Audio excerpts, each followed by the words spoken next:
Hi, and welcome to our YouTube channel, Couples Quest. There comes a time in every gamer's life when you look at your partner and go, wouldn't it be great if I could combine my love of gaming with my love of spending time with my significant other? And sure it would. We are two gamers who love to play games together, but neither of us loves being the background character. And sadly, when you play co-op, most of the time one of you are gonna have to be the background character. So therefore, our quest revolves around the idea and hope that somewhere out there are games that can support and satisfy two main characters. Now we will take on any game that we can find that fulfills one simple requirement. It has to be playable by at least two people. But we would like your help in our task, so if you know a game that you'd like us to review, please leave a comment. I hope you'll enjoy this journey with us. And may we be successful in our task.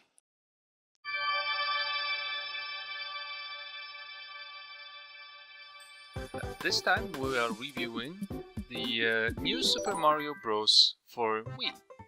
I can just point out that I have played Super Mario since I was a little kid, so it has a lot of nostalgia for me. I've never played Super Mario extensively. I've seen it played at friends' places, and I think I've spent some time. I think my school had Super Mario installed on most of the computers, the really old DOS versions, the first one. But I never became a fan of the series. Where I used to live, Nintendo systems weren't available at all. So the first time I came into contact with any Nintendo games, even Mario, was when I was maybe 17, 18 years old. It sort of feels like Super Mario gains most on having kids playing it and then live on the nostalgia as they grow up, because usually, I don't know, but teenagers or grown-ups, we want a more story mission, something that actually happens. Just saving the princess in a pretty dress isn't really enough. It's not like there is any twists to Mario. You really know what's gonna happen. You're gonna go into the wrong castle and you have to go into the next castle. I actually usually say, like you just said, that I'm more interested as an adult in stories where there's personal character development and stuff like that. But recently I've been so overwhelmed with series where there's a lot of realistic bad things happening, life is hard and so on. I'm actually quite fed up. So playing Mario, I didn't really expect a story, and they didn't really give us a story. Alright, we've already been in there, but that's actually the last star, so that means we have already fucked up! No, we... Here we also are in need of one star. Whoa! What? I don't know how to play this. I'm sorry.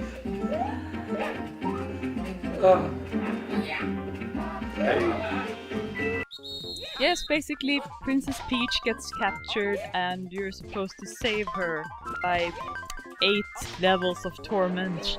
Well, that's not really accurate. You have multiple levels and 8 worlds.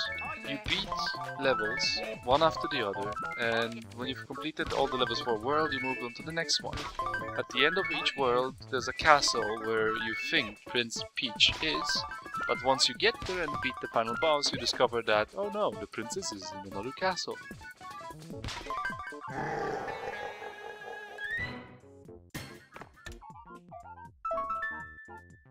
You jump from literally platforms and you discovered different power-ups, but as usual, we don't actually want to explain everything that happens in this game. Most people are familiar with Mario, and if you're not, as we say, there are so many other reviews that take care of the core mechanics and how well executed the game is. We focus on how the experience of playing Mario is for a couple. Yes. Mario is the most classic platformer game that there is. This is probably the original platformer game, or if not, the best platformer game from, I think, the 90s. When speaking of platforming games, this is sort of the baseline, the benchmark everybody else is comparing themselves against. Mario is probably most renowned gaming character. If people think of a character that represents computer games or actually console games, then they think of Mario usually. Something I like about Mario as a series, now I'm not only talking about the Wii version, but I'm talking about the earlier ones and the ones that are like for Wii U and stuff like that. They never stop with the ideas when it comes to these outfits that Mario gets. I mean, when I was a kid, the most funny thing he could have was the frog suit. Then suddenly he could have these little chipmunk's ears. And he could fly with his little tail. Now he gets this helmet with a little propeller, yes, and he flies around with that. It's really funny how the developers or designers really don't stop. Like, we have this, we know what we're doing, this works, this is awesome, but they actually, go that little extra mile every game and go like, haha, this is gonna be hilarious! And they give him a new outfit. I actually think it's a bit weird how they managed to pull that off, because once you get a new Mario game, let's say there's maybe a new Super Mario Bros. Wii 2, I think there is one. So the only new things you get in that game is, okay, all the levels are new, and then you get these 2 suits. I mean, this is content that usually would be an expansion pack for a game, like, oh, you get a new suit, or even a DLC that costs maybe like $10. But here they actually managed to make, 2 suits and a couple new levels, and they completely sell it up as a brand new game. Usually, because of the nostalgia value, this is the game that sells the consoles. Every time they release a new console, like the Wii or the Wii U, there always comes a Mario game with it. And everybody buys it because they want to play the new Mario game. And all the CEOs of Nintendo are laughing all the way to the bank because the console prints money. I can't really argue against that. I totally fall for it. Maybe it's not a bad thing. I mean, if we want it and we're willing to pay for it, if you think it's stupid, don't spend like $300 on a console just to play one game. But if you really want to play that game, then maybe $300 is the price that everybody's willing to pay. The cooperative part of Mario sometimes comes down to helping each other find secrets, or come to secret levels, or bounce each other higher up so that we can get to an area easier. There's also the element of defeating enemies together. If I kill some of the monsters, for example, if I have the Fairy Flower, I can easily kill some of the monsters, and then you can have some other suit that maybe helps you kill other monsters easier, or helps you unlock some secrets. Then one of us perhaps gets the star, and then the other character just has to run really fast behind that character to not get left behind. There's another aspect of that. If, like, one of us would be falling to their deaths, you could press the huge A button, and then you would become this little floating bubble and come back to the other player, and the bubble would break and you would get out of it. But so just by there being another player in the game, there you have some sort of a fail-safe in case you really mess up and were plunging to your death, and then you had the reflexes to press the A button. I think we actually had levels where we at some times, preferably like in castles where stuff moves very much and it's like very important that you get where you're supposed to in a limited time. One of us would just go A. Yeah, the game really is easier when you're one player, so at the most difficult elements or the most difficult places, different levels, the one that was in back and was just stopping the more successful player just pressed A just not to be in the way and to save time and, positive energy. When you're in one of the castles, it's very common that your goal is to climb up to the highest tower. And as a one-player character, you cannot take fall damage. You'll just fall down until you reach a level and then you'll stop. If we're 2 people and one of us suddenly falls, we suddenly end up in this, oh no, you're too far away from each other, and the person who actually falls out of the screen dies. Yeah, that's another difficulty added for multiple players. What I like about Mario is also that since it's not that, twisting and plotting and, story-driven, even when I have saved the princess, I can go back and replay levels because I really want to get all the golden stars that you... It's just nice. I don't feel like this game has done what it had for me. I don't need it anymore. It's just I could actually replay it a couple of times. Well, you do get a little. You can unlock extra levels for the big golden coins. So yeah, it's definitely, there's a replayability value. But I suppose that if we found every single secret and unlocked every single level, I would sort of feel that the game is really done. I'm fairly happy with this Mario. I wouldn't mind picking up another Mario title, however. as far as I know, most of them are exactly the same. Yay! Sweet. I didn't actually expect that to work. This is gonna be hard. Ah, why do we have to be like right here? We can't fix this. Oh, I thought you had to swim through these. Oh. So how are you supposed to do that? I don't know. I guess you're supposed to have the suit so that you do not. Oh, so that's how you do it. Ah! No! I'm sorry. Oh! Crap! Sink! Sink! Why sing? Because I don't want to stop being, immune to stuff.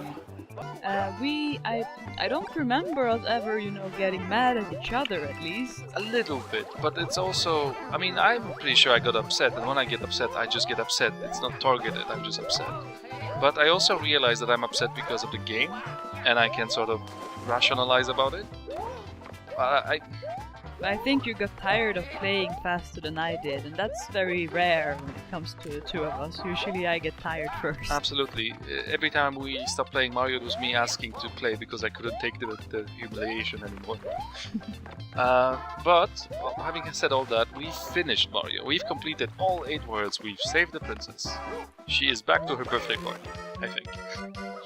So, we say that it's frustrating, it's bad, but all in all, we've completed it. That means we probably put more than, 20, 30 hours into it together. And it definitely helps you, well, it forces you to learn how to handle tension, if anything. Oh. You look to the left, you look to the left. You look to the left. You're on your own. I can't be.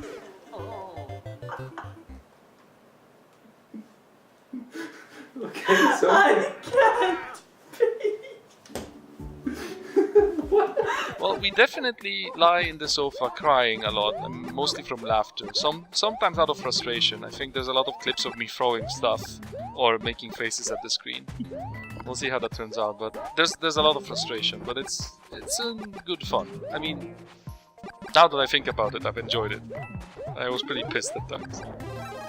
The game is as funny as when it actually becomes hard. Mario is very much for having small, safe spaces, like between monsters or dangers, which means that whenever you're more than one person, you end up standing and jumping on the other one's head, sort of, which sort of bothers the other person because you can't jump properly when someone is jumping on your head. That's just sort of common sense. Yeah, that happened a lot. I for some reason I really like trying to bounce Emily on my head as many times as I can. It's one of the things I try to do. It's probably what got us killed a lot of the times.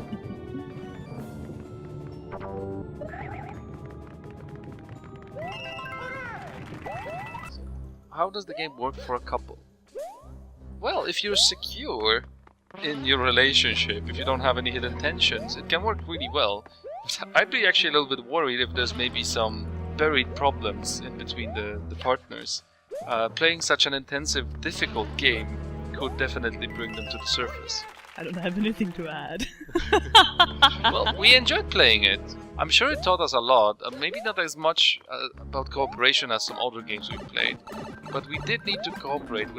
Actually, I think that this is the game that you've taught me to play. I'm really still years behind you in this game, and it's a switch of the roles because I have you played most of the games that I introduce you to.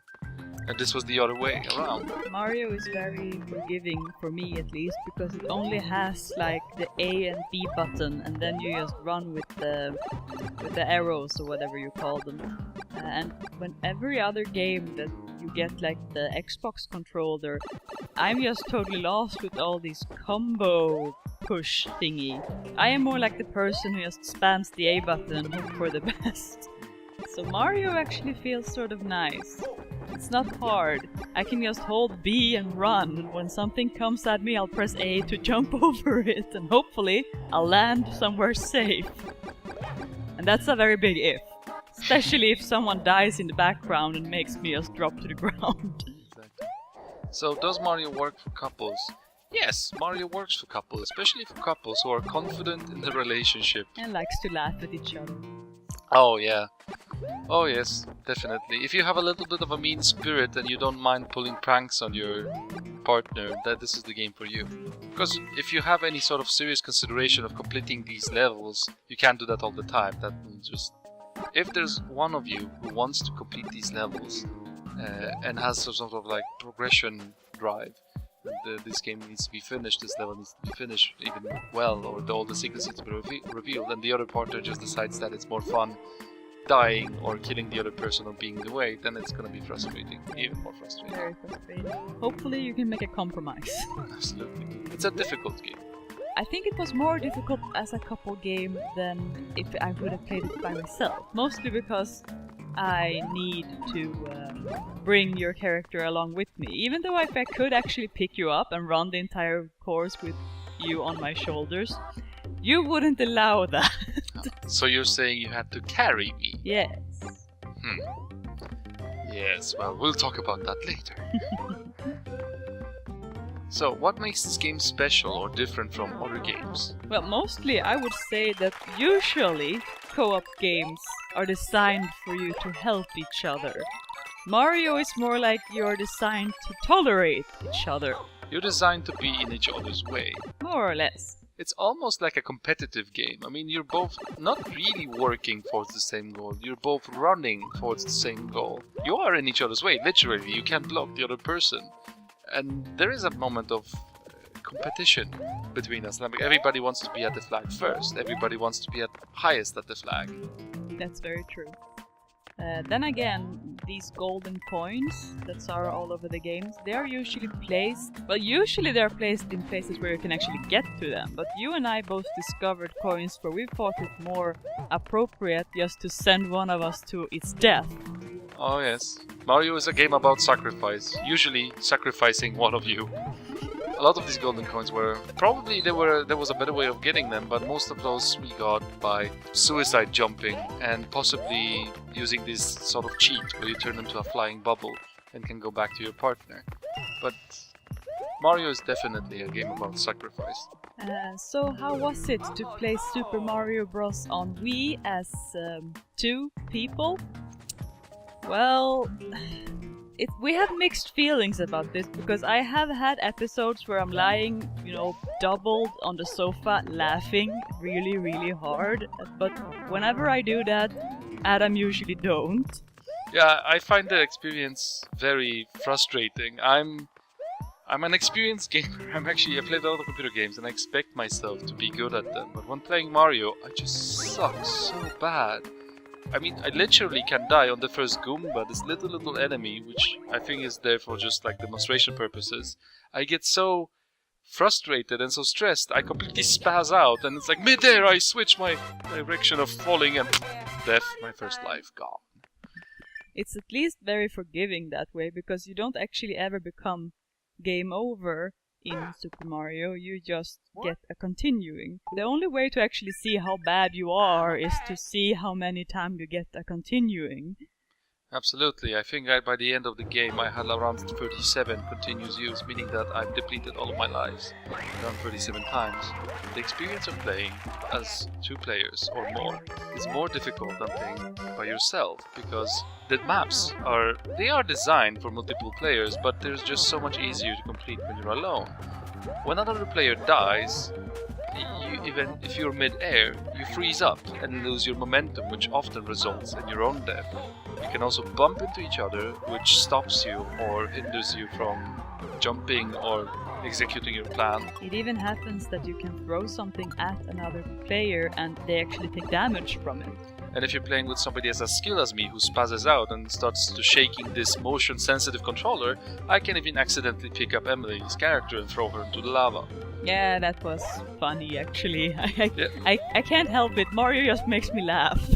I really admire that about you, because I get so frustrated, so sad and sort of upset. And everything that happens, like every time we die or something like that, You just treat as sort of situational humor, which I really think is great. So I wish I had that ability.